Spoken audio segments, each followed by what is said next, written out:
Par 448 voix pour, 102 contre et 75 abstentions, les députés européens ont approuvé une loi destinée à défendre le pluralisme et l'indépendance des médias. Celle-ci avait été présentée par la Commission en septembre 2022 et va désormais devoir être négociée avec les États membres, avant une adoption finale. Le Parlement européen a donné un premier feu vert, mardi 3 octobre, à une loi destinée à défendre le pluralisme et l'indépendance des médias ainsi que le secret des sources, un sujet au cœur de l'actualité en France avec la récente garde à vue d'une journaliste. Le vote, marqué par 448 voix pour, 102 contre et 75 abstentions, ouvre désormais la voie à des négociations avec les États membres, qui s'annoncent ardues, avant une adoption finale. Cette loi européenne sur la liberté des médias a été présentée par la Commission en septembre 2022, face à la détérioration de la situation dans des pays de l'UE comme la Pologne et la Hongrie. Elle prévoit des garanties pour une indépendance éditoriale des rédactions vis-à-vis du pouvoir politique ou économique et fixe des obligations de transparence sur la propriété des médias. Cela n'a pas été facile d'en arriver là.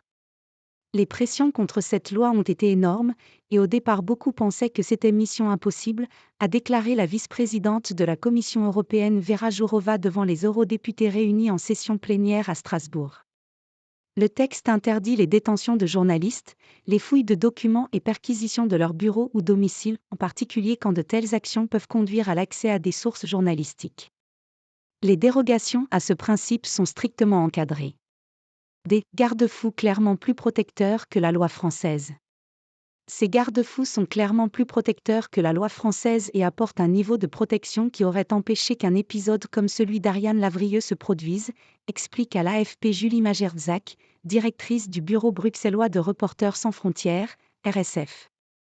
La journaliste française, qui collabore avec le site d'investigation Disclose, a été placée en garde à vue pendant 39 heures les 19 et 20 septembre et a vu son domicile perquisitionné, dans le cadre d'une information judiciaire pour compromission du secret de la défense nationale, à la suite d'articles sur des ventes d'armes françaises à l'étranger et sur une mission de renseignement française en Égypte que ce pays aurait détournée pour cibler et tuer des opposants. Les dispositions de la loi destinées à protéger le secret des sources et le travail journalistique promettent de difficiles discussions avec les États membres, qui ont adopté en juin leur position sur ce texte. À la demande de la France notamment, ils ont insisté sur les dérogations possibles au nom de la sécurité nationale. Le texte voté prévoit que l'utilisation de logiciels espions de type Pegasus à l'encontre de journalistes ne puisse être autorisée qu'en dernier recours, au cas par cas, et si cette mesure a été ordonnée par une instance judiciaire indépendante dans le cadre d'une enquête pour un crime grave tel que le terrorisme ou la traite des êtres humains, indique le Parlement. Il interdit l'utilisation de logiciels espions dans des enquêtes qui concernent l'activité professionnelle de médias et de leurs employés, a précisé l'eurodéputée roumaine Ramona Strugariu, l'une des rapporteurs du texte. Dans une lettre ouverte, 80 organisations et syndicats de journalistes avaient appelé les eurodéputés à voter pour une interdiction complète de ces spyware. Rôle des plateformes. Autre point crucial de la législation, la question de la modération des contenus journalistiques par les plateformes en ligne.